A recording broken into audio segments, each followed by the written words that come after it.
joined now by Miss Brandy Maulden, the head trainer for athletics here and a lot of other things. We'll talk about that. But a lady I got to know a couple years ago, I think we went to the World Series with Coach Avalon back in 19. But I didn't make that trip, but we went to the region, maybe. Region, that's yes. what it was, region that year. So anyway, but Brandy, 9 years at Pearl River. You have done a phenomenal job. It's time to talk about some of the duties you have on a day-to-day basis, taking care of basically 200 student athletes. So let's just kind of walk through a normal day for you. The normal day for me is, well, I'm fortunate to have a great staff. I have a great assistant athletic trainer, Bridges Johnson. He came on 2 years ago to join me here after a semester by myself during COVID, which was crazy.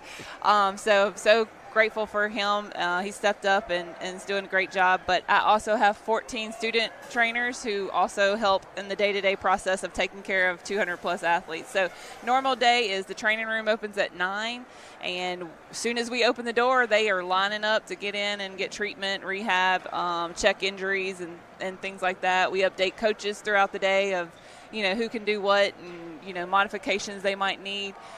We'd make doctor's appointments when necessary, schedule rehab across the street at Encore Rehab, who Bridges and I work for. So that goes on till about 3. We don't leave the training room even for lunch because a lot of times during the lunch hour is when our athletes come in. So, and then about 1:30, everything starts to die down a little bit. Athletes are out at their practices, and Bridges and I will take off and hit the golf carts running and go make the rounds. So football, baseball, softball, basketball, wherever we need to be.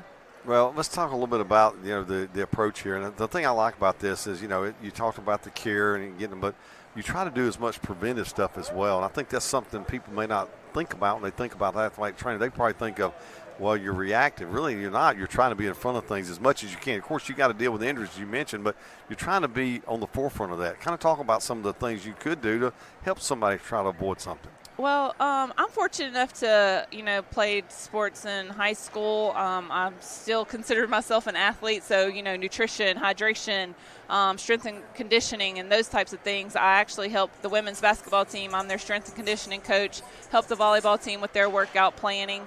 So that helps me, do a lot of things preventative, but a lot of it is just education, trying to tell them what soreness versus pain is. There's things we can do and not letting a small thing turn into a big thing. So right. Let's talk about something a lot of folks may not realize, but when teams like tonight, Coahoma's here, you're here available for them as well. A lot of folks may not understand that. You think at the D1 level per se, everybody takes their crew with them, whereas in community college, the way it works in MACCC, I say not responsible, you're available for them tonight as well. And responsible. That's if they have an injury, that's my job is to take care of them as well. That's how it works. My home team is playing, our boys are at Coahoma themselves, so their athletic trainers taken care of. And I hope that, we know each other, we get along, we email, we have conferences, we stay in the know of who's doing what, so that if they have a problem, it's a text. And of course, if they had an injury, I would text and let them know, hey, you need to check number 25's ankle tomorrow, something like that. Let's talk a little about your career. Of course, you're a Baton Rouge, Louisiana native. And, Go Tigers. Go Tigers. I knew you were going to get that in. I just was waiting for it. But, of course, talk about your education. And also you have, since going into this field, I don't use this word, you've attained some very, very important accolades and also some certifications that really bring what you're doing here at Pearl River to the forefront. I'll start with education.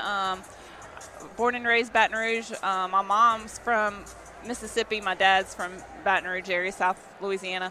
So my dad worked out of town a lot. He was in construction, so he was always at a job. And so she got kind of tired of being by herself in Louisiana. She said, I'm going home, be around family. And so we moved, and I ended up going to Harrison Central High School, graduating there.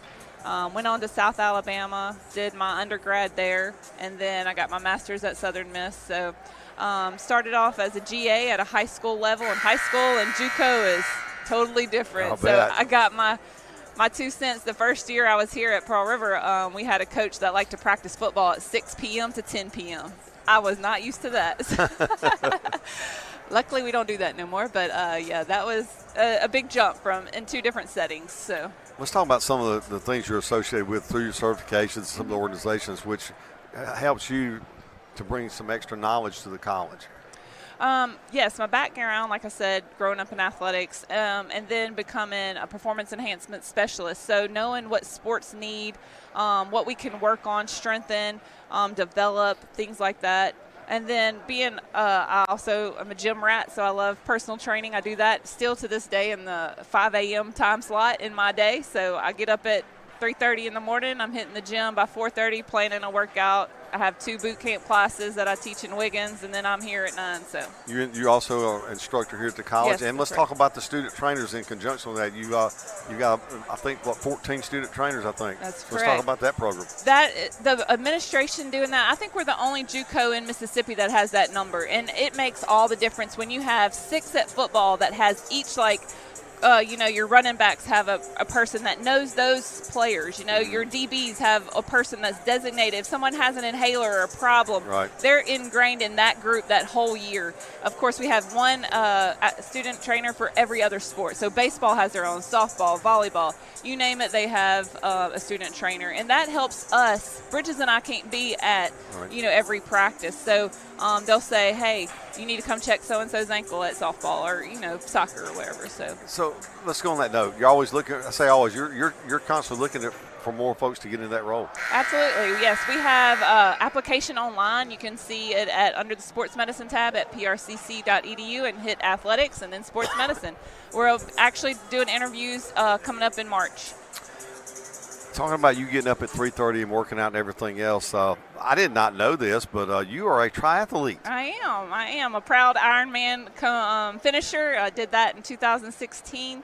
There's nothing like getting on a line and testing yourself, mentally, physically. All the disciplines that you got to do to complete that is just I still love it. Well, I know they love you here at Pearl River. The job you do, I know all the coaches appreciate what you do, and the job you do with those student trainers, you along with Bridges, y'all keep them. You keep them involved, and I think that's real important because, like you said, you get spread very thin, but now you have some extra hands and Absolutely. minds out there. And we couldn't do it, like I said. We have the best administration here that loves athletics, pours into the programs that we have, and gives us those tools to make it successful. Brandy, thank you so much. Thank you, Mr. Carey.